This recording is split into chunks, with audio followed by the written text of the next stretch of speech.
أعوذ بالله من الشيطان الرجيم. بسم الله الرحمن الرحيم، وأفضل الصلاة وأتم التسليم على المبعوث رحمة للعالمين سيدنا ونبينا وشفيع ذنوبنا وطبيب نفوسنا أبي القاسم محمد وعلى آل بيته الطيبين الطاهرين.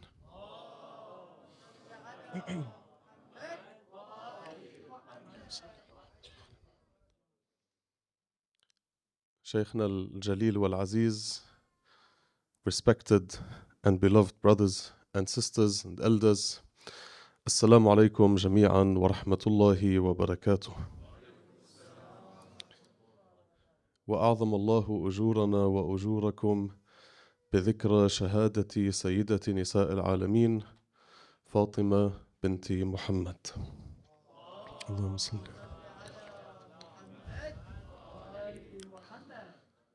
اللهم صل على فاطمة وأبيها وبعلها وبنيها والسر المستودع فيها. Before we continue tonight, I want to remind myself and everyone here that this worldly life is temporary and that we will not take anything with us except for the good that we did in this life. And I want to mention and highlight that the injustice in this world is taking place every single day. And none of us should rest until there is no injustice anymore. In Palestine, we witness the injustice happening every single day, even though we're kind of used to it. In Lebanon, every single day, there's shuhada, there's airstrikes, and it's not numbers, it's human beings. It's fathers and sons and women and children. Let us not forget them in our dua. I want to share with you two du'as, and I want to recite them because all of us, we have hajat, we have needs, we have something on our mind. So there's two du'as, one of them you know, taught by the dear Sayyid, and the other one is a dua that you might have heard. The first one is the following: يا من إذا تضايقت الأمور فتح لها بابا لم يذهب إليه وهم فصل على محمد وآله وافتح لأمور المتضايقة بابا لم يذهب إليه وهم يا أرحم الراحمين. This dua, very important. Whatever you're going through, whatever you're facing, it will help you overcome this. The other dua, powerful as well, is يا سبب من لا سبب له ويا سبب كل ذي سبب ويا مسبب الأسباب من غير سبب سبب لي سببا لن أستطيع له طلبه. Also very powerful dua if you don't know what to pray, what to say, how to speak, what to ask for, just pray and recite this dua. صلوا على محمد وآل محمد. اللهم صل على محمد. Getting signs, everything okay?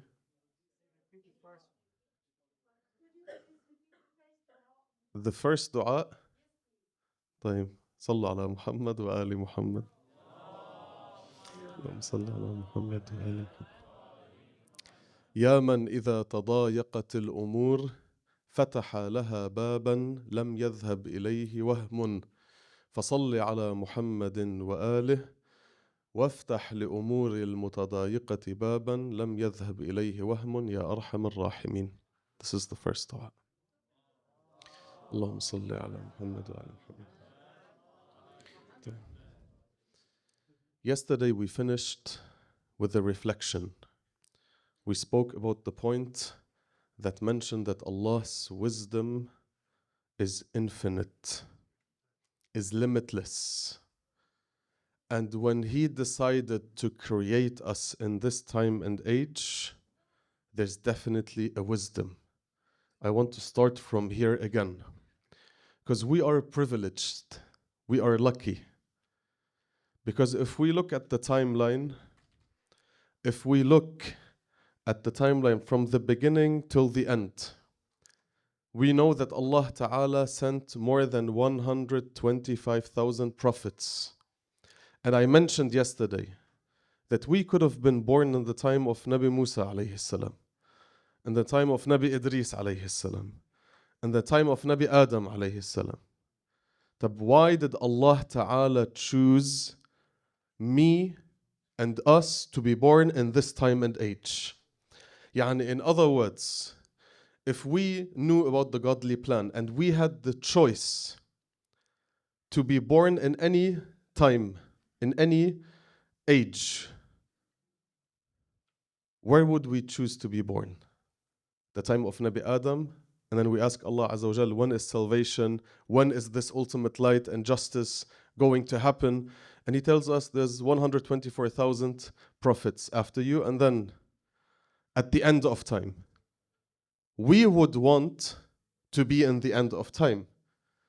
Okay, let everyone go through whatever they have to go through, but let me live in the final chapter, in the end.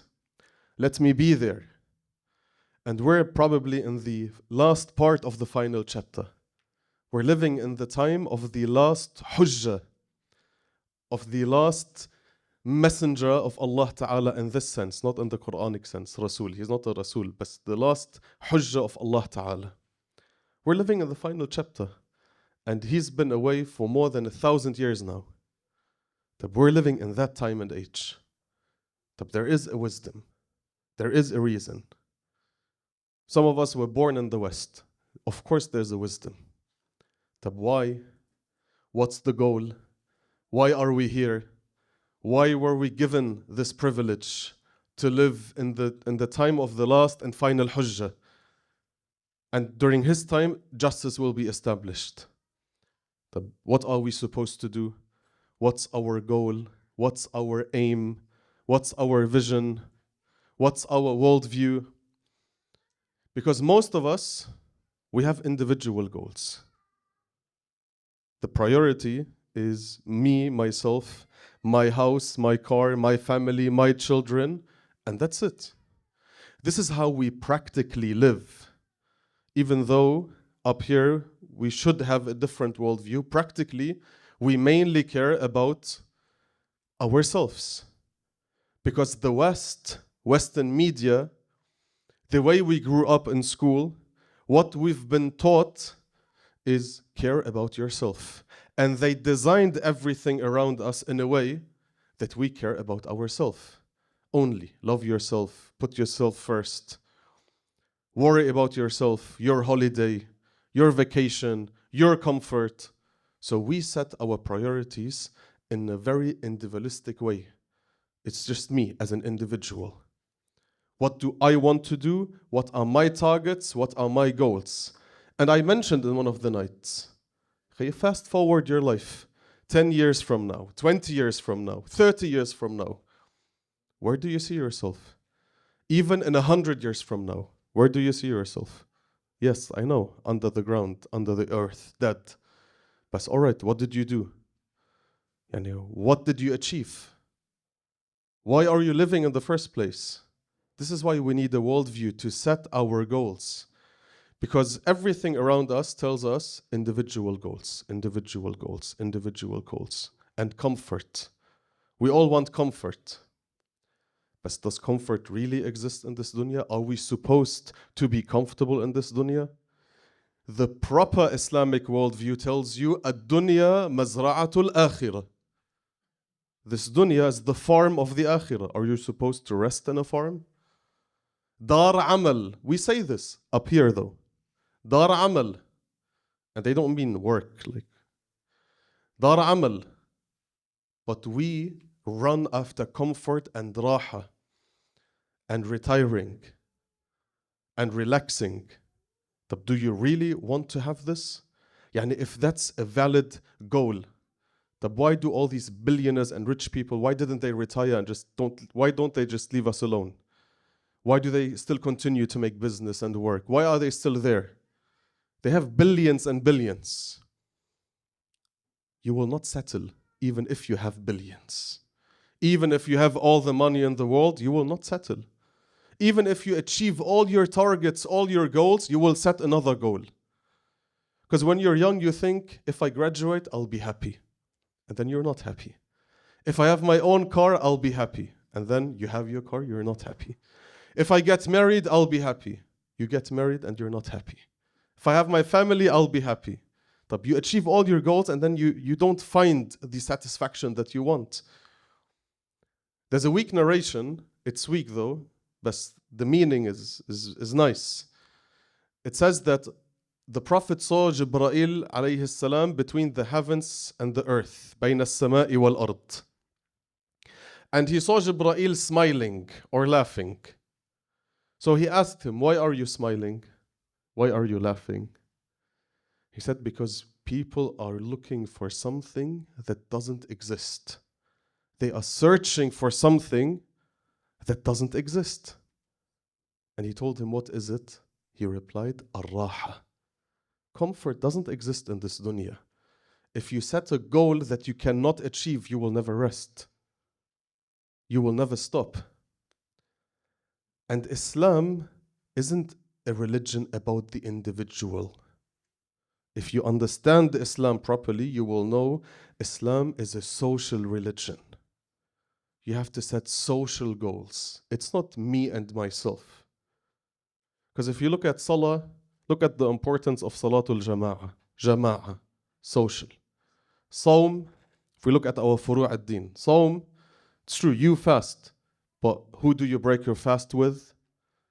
Look at the narrations that speak about inviting others and breaking their fast. Man aftara sa'iman, social aspect. Hajj, you perform Hajj alone. It should be the biggest Muslim gathering.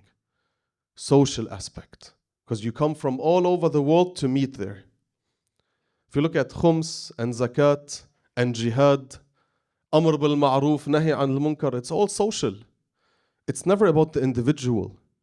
It's not me and myself and what I want. Islam is a social religion. What are our social goals? Al-ihtimam bi-umur al-muslimin. Man lam yahtam bi-umur al-muslimin falaysa bi-muslim, right? We say this up here, but practically, do we care, or do I say me and myself and my family and that's it? My comfort and that's it. My brother, my sister all over the world, if he is a Muslim, he has a right. I have to give them their right. Islam isn't just about me and you and our own selves. Islam is a social religion. And we are going to be asked, what's my social part? Because tonight we want to speak about our responsibility. What's my responsibility? What are my aims? What's my target? What do I have to achieve? This is the main part that we want to reflect upon tonight, inshallah. Sallu ala Muhammad wa ali Muhammad.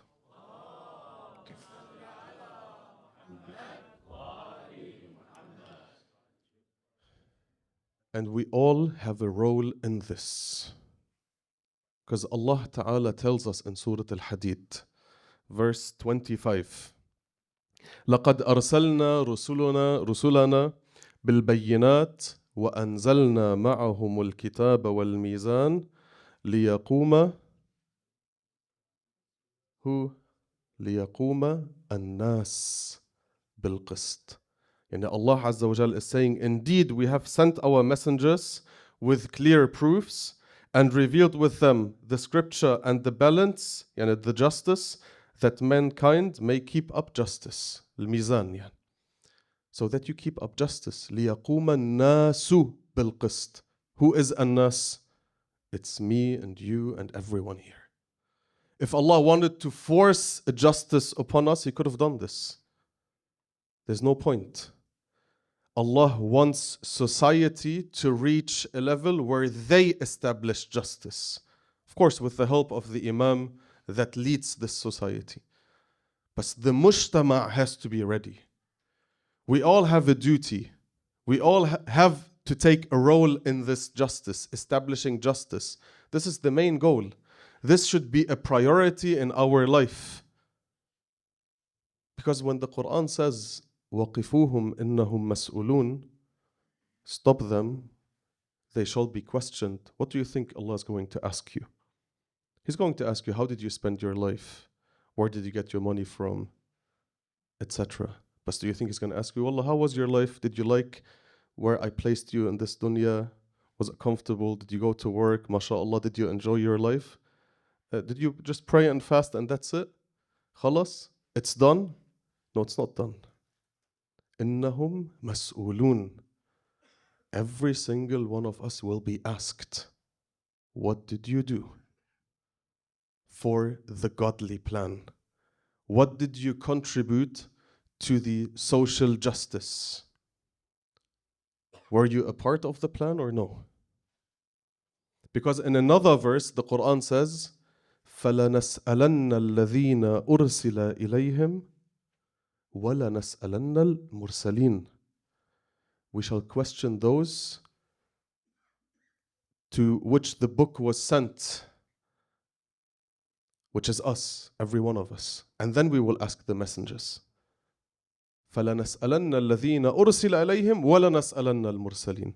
In Arabic language, the waw doesn't mean that they will be questioned before the others, but we will be questioned. Allah Azza wa Jalla is going to question every single one of us. I sent you this prophet, this hujjah, this imam. You lived in their time. What did you do? Were you heedless of your main mission, of the main purpose of your creation, or no? Some individuals, they already knew the purpose of their creation. Al-Abbas, alayhi salam, he knew why he was living. Aslan, when Imam Ali alayhi salam decided to beget him, to have him, he said clearly, I want a woman because I want children that will support and aid Al-Imam Al-Hussein and Karbala. That's it. So he was raised from the beginning in a way that you exist, your purpose is to protect your Imam. He's your brother, but he's your Imam. He was raised in this way. He knew his purpose. Perfect. What's my purpose? What's every single one's purpose? Why are we here? What's the goal that we have to follow? We need to ask ourselves this question. And then we have to act as one body. We have to complete each other. Because somebody might think now that, all right, and what does the Sheikh mean? We have to go to Hawza, we have to become scholars, we have to be rawadid, we have to recite the Quran, we have to be active in the Islamic work. Elsewise, I'm not contributing Islamic work as in mosque. Elsewise, I'm not contributing. I say no. No. We want a complete and strong society. To have a strong society, we need every major. If we're all sheikhs and scholars, then we're weak. If we're all rawadid, then we're a weak society. If we're all the same color, okay, then we're a weak society. We need everything. Every field, anything that you do in life can help and serve Islam, either directly or indirectly. So whatever you do, you have to find a way to make it serve the cause of justice. But we need everything in society, just like an airplane. An airplane has one engine, and we only need one engine. We have one imam, that's it. Has one engine. It has hundreds of chairs, maybe 16 tires, a few windows, thousands of bolts and screws. That's fine. Perfect. That's a complete functional airplane. If one bolt is missing, if one screw is missing, this plane is not taking off. We're not going on that airplane. So everyone is important. Whatever you might do and contribute, it's important. If you fill the gap, whatever this gap may be. We don't all have to be a certain scholar or like a certain personality. You can be whatever you want to be, as long as you're contributing and giving to the cause of Islam. as long as you're establishing justice. This is all that matters. We don't all have to be the same color or the same person. طيب. صلوا على محمد وآل محمد. اللهم صل على محمد وآل محمد.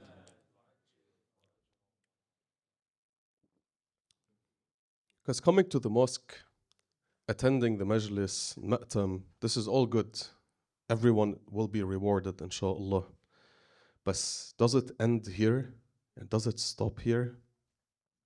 Is that how we express our love for the Imam? Is that how we're showing up? Is that what we're delivering for the cause? Look, because there's a very thin line when it comes to loving the Imam. Because if I ask every one of us, if I ask myself, do I love the Imam? We will all say yes. But let's give it some thought. Because sometimes, this is a sensitive topic, and I'll mention a few things. Let's try to get the main point. Sometimes we love the idea of loving the Imam. And we don't know if we actually love the Imam. What do I mean by this? If you ever miss back home, in my case, it's Lebanon. Let's say I haven't been to Lebanon in a few years. The longer I haven't been to Lebanon, the more I will have this feeling and the urge to go to Lebanon, and I live in this imagination of Lebanon. And I feel this shawq inside. So this grows until I say, I really want to go to Lebanon. Okay, and then when I actually go to Lebanon, and I see the streets, no electricity, the bugs, the problems, the issues, and then I think, oh, in my imagination, it was actually nicer than the reality. It's okay, I'll just stay for a week and go back home, like back home to the West. Or if you ever saw videos of nature and camping and you think, oh, wow, that's really nice, I want to go camping, and then you actually go camping and you see, oh, there's no toilet, the bugs, it's cold at night, it's not comfortable. The idea of you camping is nicer than the reality of you camping. Do you get the point? Do you relate to it? Sometimes the idea of something is way better than the reality. So we all love the idea of being with the Imam. But do we actually love the Imam? Have we ever tested our love for the Imam or no? That's on two different levels. I love the idea of the Imam, but do I really love the Imam? Because how we do express our love to the Imam? Usually Ashura is the biggest stage. Everyone comes to Ashura. Some people don't attend Fatimiyya, they don't attend Ashura, they don't attend Shahr Ramadan, they don't attend 15th of Sha'ban, they don't attend anything, but when it's Ashura, they come for Imam al-Hussein alayhi salam. But, and this is the other sensitive point, are they loving the Imam in their own comfortable way? Or are they loving the Imam the way the Imam wants to be loved? Look, I don't judge anyone for anything. It's just for self-reflection. Everyone should reflect upon himself. Because sometimes we pray, let me start with this before I go to the Latmiyya, because Latmiyya is always sensitive. Sometimes we pray because we want the feeling we get from prayer. It makes me feel good. But am I praying for Allah or am I praying because I get the good feeling from prayer? So sometimes you could be praying because you want this feeling. You're worshiping this feeling. It's not the purest type of sincerity. And if you're not feeling it, you're like, oh, I don't want to pray. I didn't enjoy prayer. It's very thin. It's a very thin line. What I want to say about the Latmiyya, sometimes in the Latmiyya, we want to break our chests.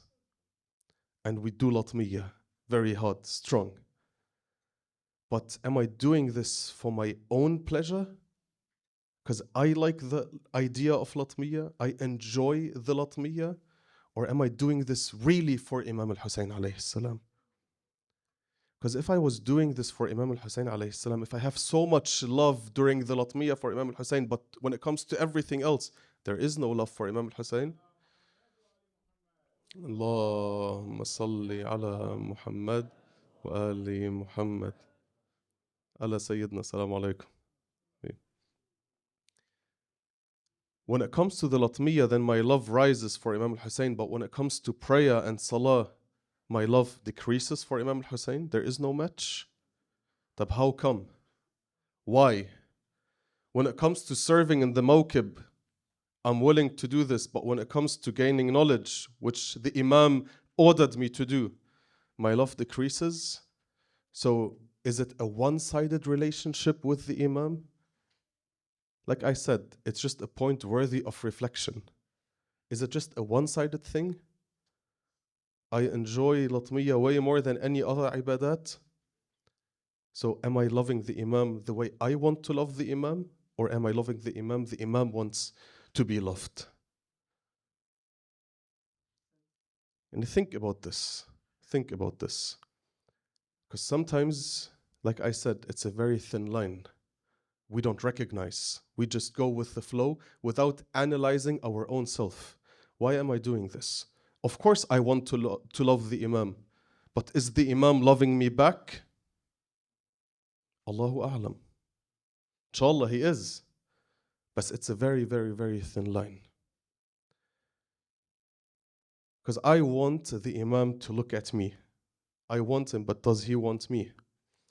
Because what am I willing to give and sacrifice for the Imam? Look, the story I'm going to share now. It's related to Sahel al-Khurasani and Harun al-Makki. I'm sure most of you heard the story. And there's nothing new about the story itself. It's about the reflection I want to take from that story that I think will be new. It's the reflection. It's my personal reflection. Look, the story in brief, the story of Sahel al-Khurasani and Imam al-Sadiq and Harun al-Makki. There was a man from Khurasan. His name is Sahel. We're going to refer to him as Khurasani. He came to Imam al-Sadiq alayhi salam. Imam al-Sadiq was in Medina. Sahel went to the Imam and asked him to rise. He told him, now it's the time to rise. Why? Because there was a regime change from the Umayyads to the Abbasiyin. Bani Umayyah to Bani al-Abbas. So they were busy with themselves. So Sahel told him, Maulana, now is the time to rise. And according to some reports, he told him that I have 100,000 warriors ready to fight on your side,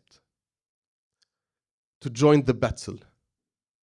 Imam al-Sadiq told him, it's not the time to rise.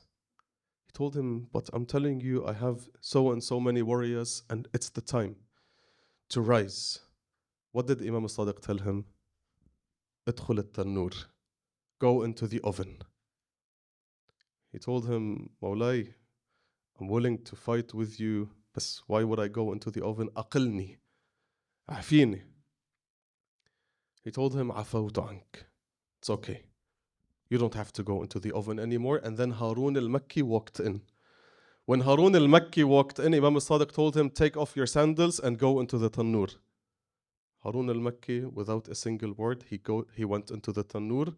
And the Imam continued the talk with the Khurasani. And then he told al-Khurasani, go check the Tannur. He went and he saw Harun al-Makki sitting in there the way I'm sitting right now, and nothing happened to him. This is it. And then the Imam tells him, I don't even find, if I can't even find 5 people like him, then I can't rise. So the Imam al-Sadiq alayhi salam, doesn't even have 5 people like him. Even though we have reports that say that somebody walked past Kufa and he heard somebody say that he heard 2,000 people say, they said, حدثنا جعفر ibn Muhammad. And he had 2,000 students in Kufa alone. Alone in Kufa. How about Medina and other cities? The point is, this is where the story ends. But let's look at the reflection. Okay? Let's look at the perspective from Suhail or Sahl al-Khurasani. Sahl al-Khurasani, number one, he definitely gave this some thought. So this issue was on his mind. What can I do to help the Imam of my time? Would you agree? Definitely. Sahel, when he gathered 100,000 warriors, he put a lot of work and effort into gathering 100,000 warriors. Because back in the day, he can't just gather them how we do gatherings now, broadcast and WhatsApp and internet and social media. So how much work did he put into gathering this amount of warriors? A lot, right? He spent probably months or years to gather this amount of warriors. Number three, he's from Khurasan. So he traveled all the way to Medina. And he didn't take any Iranian airline. So he traveled, and back in the day when somebody used to travel, he might never come back. He might die on the road. It was a travel of weeks and months. So he traveled to the Imam. Number three. Number four, he's willing to die with the Imam. He's telling him, I want to rise. So if you go to war, you're ready to die. These 4 points. These 4 points. So he was concerned about the issue. He gathered 100,000 warriors. He traveled and he's willing to die. More than this? And what do you want more than this? Still, when he went to the Imam, he told him, Maulana, let's rise. Imam al-Sadiq told him, go into the Tanur. He told him, I can't. Yani Sahl al-Khurasani, maybe he thought, I'm ready. Look what I did. Look how much time I spent. I traveled. I went. I did 1, 2, 3, 4. Still, it wasn't enough. And then we sit and we think, I'm ready. When the Imam comes, I'm ready. But what did I do to be ready for the Imam? If I want to compare myself just to Sahl, what did I do? Am I willing to die for the Imam? Did I put this effort into preparing for the Imam? Or no? And what makes me think I'll be with the Imam once he comes back? Allahu A'lam. Maybe we just love the idea of the Imam. No, of course, if the Imam comes back, like in our head, it's good. But there will be a group that will tell him, Irja, Yabna Fatima. You read the narrations. But what guarantees that you will be on the right side of things when the Imam comes? There is no guarantee. There is no guarantee. So this is my reflection upon this story. No, look how much effort and work he did. Look how much effort he put into this, and it still wasn't enough. So what am I doing? Sallu ala Muhammad wa ali Muhammad. Muhammad, ali Muhammad. طيب. And Sayyidah Zahra, salamullahi alayha, when she did what she did it for 2 reasons. To defend the Imam of her time, and she activated her social role. Because the biggest social role Sayyidah Zahra salamullahi alayha had was for her to defend the Imam of her time. And here I want to clarify the possible theory of how things happened. And again, it's a possible theory. It's nothing 100% confirmed. But people come and ask, why did this happen? Why would a woman go and speak with strangers, with other men? Why? Let's clarify this, how it could have possibly been. To understand her social role, which should be our role as well, and to understand why she behaved in this way. When we speak about the incident, al-hujum ala dar, we need to differentiate between two things. We have ad-dar in Arabic language, and we have al-bayt in Arabic language. There's a difference between them.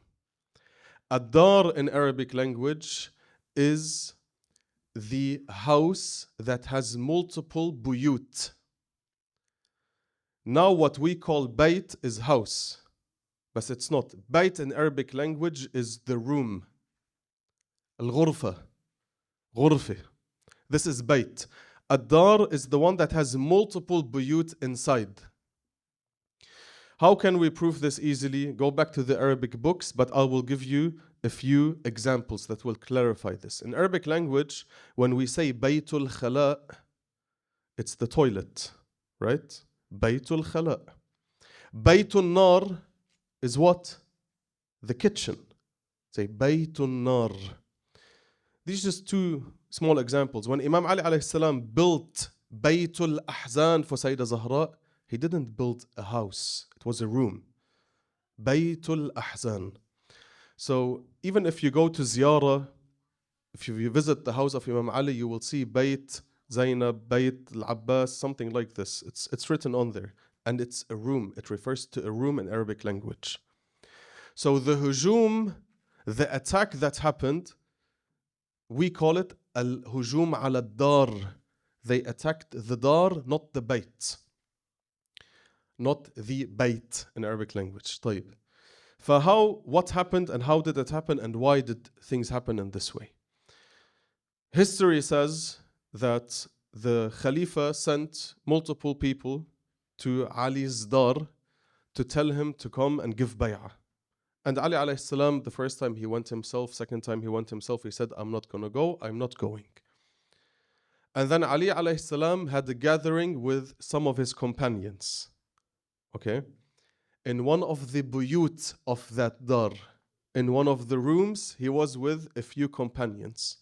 When they came for the third time or fourth time to the dar, Sayyidah Zahra alayhi salam, she went to speak with the qawm. Why? Because she's the daughter of the Prophet, and there was a possibility that if they hear the daughter of the Prophet speak to them, that they will get affected by this. Number one. Number two, she's defending the Imam of her time. That's her social role. So she went behind the door of Ad-Dar and she spoke to the people.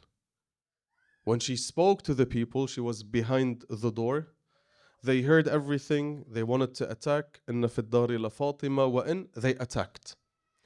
When they attacked, they went through Bab ad-Dar until they reached the room where Imam Ali alayhi salam was. And it was a matter of seconds. But she was ala Bab ad-Dar and they entered the room. Because some people try to envision this as if it was like this. Imam Ali sitting with Sayyidah Zahra in one room and they attacked and Imam Ali alayhi salam was just watching. No way. Impossible. It was a matter of seconds. She spoke to them because it's her duty, it's a social role. They attacked, they went, they took Ali alayhi salam out. This is how we can understand this in a very brief way. But the main part is she defended the Imam of her time and she became a shahida, a martyr. Because there's a misconception, Kaman, when it comes to shuhada. People come and ask, who is a shaheed? If somebody dies by accident, are they considered a shaheed or no? I would just want to clarify this and inshallah end tonight's lecture. A shaheed in Arabic language is every person that dies fi sabilillah. Whatever they may be doing.